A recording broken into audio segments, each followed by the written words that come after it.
Buenas noches. Continúo la conversación con este hombre, senador Graco Ramírez. Muchas gracias por continuar en nuestra oficina, Graco. Gracias. Aquí está el senador haciendo una revisión de lo que piensa que ha sucedido en Cuba, donde Graco, pues vimos una revolución gloriosa en su momento. ¿Cómo no? Y creo que aquí el desfase de la revolución cubana tiene que ver con la no comprensión del fenómeno de caída del socialismo real en Europa. Y creo que ahí, a partir de ahí, el comandante Fidel Castro pues perdió de vista la perspectiva de lo que implicaba entender que el socialismo se enfrentó a una contradicción. Un gran avance social en lo económico, en lo educativo, en la sanidad, en la salud, etc. Pero una falta de libertades que fue la tumba del régimen en Europa y que había que aceptar entonces el reto de tener su propia perestroika. De tener su perestroika y de entender que había que construir una transición con dos problemas que tiene Fidel, que yo entiendo ahora. Una es que los famosos gusaros de Miami no son muchos tales, son hombres con éxito económico, pintores, artistas, escritores. Hay un mundo de cubanos. Lo que se diría gente de bien. Gente que ha construido y ha defendido la cubanidad de manera muy importante en Miami. Bueno, incluso cuando en los bancos mismos se exigían los bancos cubanos, los depósitos cubanos, aquí se habla español, ¿no? La defensa del español en Miami. Sí. Es decir, fueron imponiendo cosas muy interesantes. Y segundo, debo decirte que el haberse empecinado en mantener la decisión de mantener a Raúl. Raúl es un personaje muy menor, con una visión muy represiva de la construcción del régimen cubano y no obedece a una posibilidad de transición, y por eso liquidó a los últimos cuadros de la Revolución Cubana jóvenes. Te fijaste que limpió el gabinete con... Sí, ¿cómo no? Pero el caso es que la Revolución Cubana... Sacó la última generación de reformadores que estaban con Fidel, y él se ha dedicado a construir un régimen político unipersonal, sí, que es totalmente contrario. Y fíjate lo que son las paradojas, muy parecido a lo que pasó en Corea, ¿no? Kim Il-sung deja a su hijo como sucesor, sí, y él Fidel deja a su hermano, como si fueran dinastías monárquicas. Nadie puede justificar, aunque digan lo que digan, justifiquen o justifiquen, nadie puede justificar que finalmente después de Fidel siga a su hermano como una dinastía monárquica, es decir, Castro I, Castro II, ¿no? Sí, no puede ser. Napoleón y Napoleón III. Es mucho Castro, ¿no? Sí. Pero, Graco, no es común que desde la izquierda se haga una crítica al gobierno cubano. Y como recordabas en la emisión de ayer, tu compañera en el Senado, Jacob Polersky, dice que la cubana es una democracia que debiera servir de ejemplo para los mexicanos. Bien. ¿Qué crees que va a suceder con la posición, digamos, en bloque o la institucional de la izquierda mexicana, representada sobre todo por el Partido de la Revolución Democrática, frente a Cuba, y esta aprehensión que tiene buena parte de los izquierdistas mexicanos o la gente formada en la izquierda para tocar al régimen castrista, así sea con el pétalo de una crítica? Nosotros hemos luchado por derechos humanos en México. Vamos a una reforma constitucional muy importante próximamente en el Senado, muy importante, que hace congruente al régimen, al Estado mexicano, al interior y al exterior, en defensa de derechos humanos. La izquierda no puede defender democracia como hemos luchado en México por defender la democracia y decir que en Cuba hay democracia. Esto me parece una aberración, porque no hay un régimen de libertades políticas. ¿De qué estamos hablando? Cuando algunos compañeras o compañeros senadores protestan frente al autoritarismo panista, ¿cómo justifican el régimen cubano, no? Pero déjame provocarte. Digo, por favor. Pero, Graco, déjame provocarte. Y te diría otra cosa más.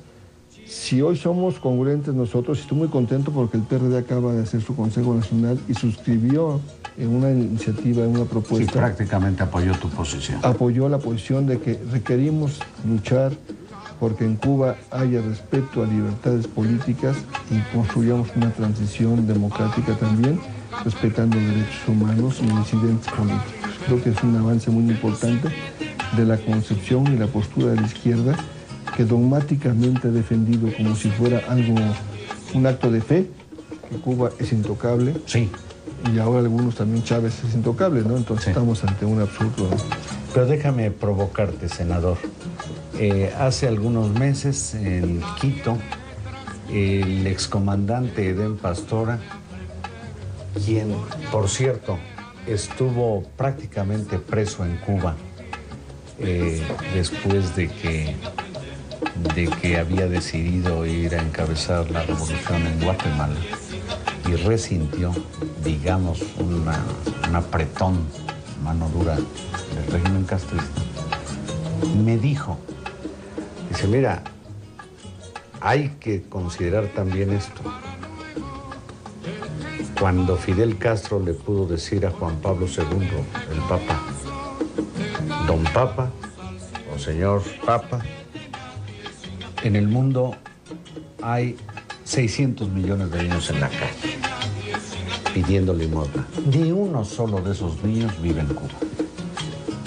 Es decir, ¿qué hacer con las libertades políticas, digamos, como estas que han sido pues impedidas a la disidencia cubana? Hay 75 presos políticos, cuando menos, en Cuba. ¿Qué hacer frente al estado, digamos, de bienestar de la población? Yo creo que hay que plantearnos una transición en Cuba. O sea, es imperdonable que haya un impedimento para ejercer las libertades. Hay que construir una salida para Cuba. Y es por el bien de Cuba, de la revolución cubana y de los cubanos. No hay que tener temor, no hay que tener ningún prurito. Si en México estamos hoy luchando por libertades democráticas, no entiendo por qué no los tengamos en el caso cubano.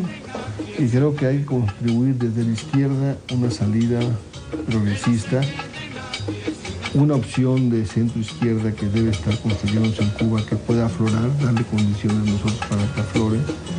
No tiene por qué entregarse a la derecha más extrema o a entreguista esta transición, y creo que en Cuba hay que contribuir la izquierda a que esa transición la pueda encabezar un proyecto de centro-izquierda socialdemócrata por el bien del proceso cubano. Y el punto de vista de México tiene relevancia, ¿verdad? El gobierno cubano, junto con el de España y Estados Unidos. Y el gobierno mexicano debe ser cuidadoso en respetar la soberanía como Estado a Cuba, pero sí sería conveniente, yo le dije a mis amigos, yo no quisiera la delegación de senadores que fue recientemente a esta reunión parlamentaria con Cuba, porque le dije, si fuéramos a Cuba, ¿por qué no visitamos a los disidentes? ¿Por qué no visitamos a los grupos que están defendiendo derechos humanos en Cuba?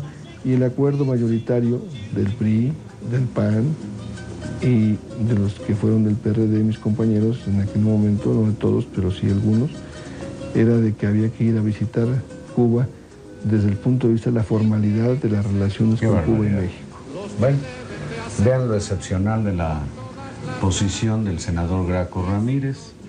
Él dice no puede contemplarse la relación con Cuba haciéndose, digamos, guajes frente a lo que está sucediendo ahí en materia de libertades políticas. Y desde la izquierda ayudar a una transición que sirva para mantener el proyecto social y no una transición que construyan del lado de Estados Unidos, que sería traer a los grupos económicos más poderosos construidos en Miami para que se hagan dueños de la isla. Como lo fueron hasta precisamente el triunfo de la Revolución Cubana. Antes de la Revolución, claro. Así era. El senador Graco Ramírez, a quien le agradezco muchísimo esta conversación. Carlos, querido Graco, mucho gusto. Eres muy amable. Mucho gusto. Visitar esta oficina aquí en Milenio. Muchas gracias al senador y a ustedes, gracias y buenas noches.